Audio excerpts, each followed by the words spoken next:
Good morning. So we cleared out all the old stuff. We left all the negative stuff behind us. We dropped all that negative self-talk. Now what? Today on Morning Love, I share your next steps. Welcome to Morning Love, your daily dose of love, hope, and encouragement from here at beautiful Buckwheat Farms Magic Emporium and Ballroom. I'm your host to take you on this journey. And it's a wonderful journey. Yesterday I shared with you about leaving off the negative self-talk and changing. It's time of the new moon. As a farmer who farms by the moon, I understand the powers of the energies that the moon holds over us. Law enforcement will tell you that crime increases and things get crazy at the time of a full moon, and even women's menstrual cycles and our sleep patterns are largely controlled by the moon.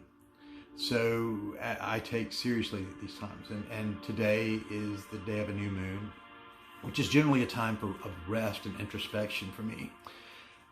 So today, as I was resting and introspecting, I realized what we're on the cusp of. In fact, yesterday, the moon phase, as we entered into, and actually the new moon enters in at 2:05 p.m. today, Eastern time for me. Yesterday, we were leaving the moon phase of Capricorn. Capricorn is geared in materialism, and pure materialism. I mean, pretty much winner takes all, no holes barred kind of materialism thought. And it kind of represents the world we've lived in up until this point, that blatant materialism has wrought about havoc in our physical, psychological, emotional, mental, and our environmental well-being. That this blatant consumerism is consuming us rather than the elements. And the following phase of the moon, the following sign the moon's moves into, and interesting enough, at 2:05 p.m. today, is Aquarius.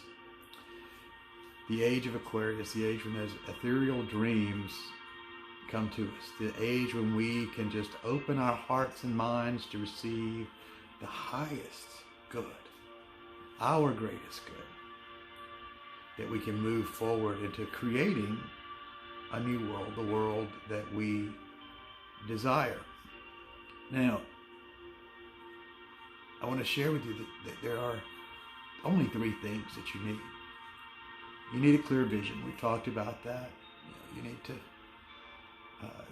figure out who you are and what you really want, and then set a clear vision, not some ethereal, I'll make this. Start making a clear path. This is what I truly want. This is what I desire.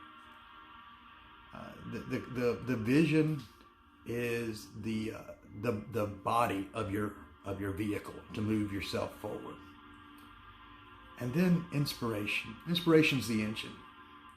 Inspiration are those things when you look at other people and you say, I want to be like them. And of course, we've talked about before that you really like them because you just project who you are. And you say, or you see a situation, that needs to be, whatever it is that's hurting your heart. I remember when we were working over in South Macon off Dewey Street, doing what we called Adopt a Block. Every Saturday morning, my wife and I, and a little lady named Nita from the neighborhood, and a good 10 to 12 of the neighborhood kids would go with us sometimes. And we would walk our streets, picking up the trash, clearing the neighborhood. See, we saw something that needed to be done. That was our inspiration. That's the motor. But what's the fuel? The fuel is your passion. See, we get things mixed up. Emotions are not good or bad. They just are. But we confuse emotions as being our direction, as being the vision. And too often we're guided by those emotions. Emotions are the fuel. Emotions are those energies that the angelic hosts can't understand. Emotions are those energies that only we, the sentient beings, can understand, express, wrestle with. But they're not meant to be your guideposts. They're not meant to be your direction. Emotions are your fuel. When the anger comes up, don't let it direct you. Harness that anger. Harness the energies with it. Turn it and move it into a positive flow. Sadness, heartbreak, all of these emotions are not the direction. They're the power. I read a recent article about the most successful people and the people that organizations look for to run their companies. The commonality among those who are highly successful in all areas of life is that each of them has overcome a very deep, a very emotional, a very passionate, a very painful experience of some type. They have used the energies of that bad situation and turned them into a good situation. I remember myself as a kid, all the kids in the neighborhood, I told them that I was going to play college football one day. And all the kids in the neighborhood said, "Yeah, you'll never do that. You'll never do that." So every workout, I used that as motivation. Every time I was sprinting in the streets, I heard their voices saying, "You'll never do this," and heard myself saying, "Yes, I will." And that's it. So today, fuel your vision. Fuel the inspiration. Get going in the direction you want to go in and use those emotions. Don't let them use you.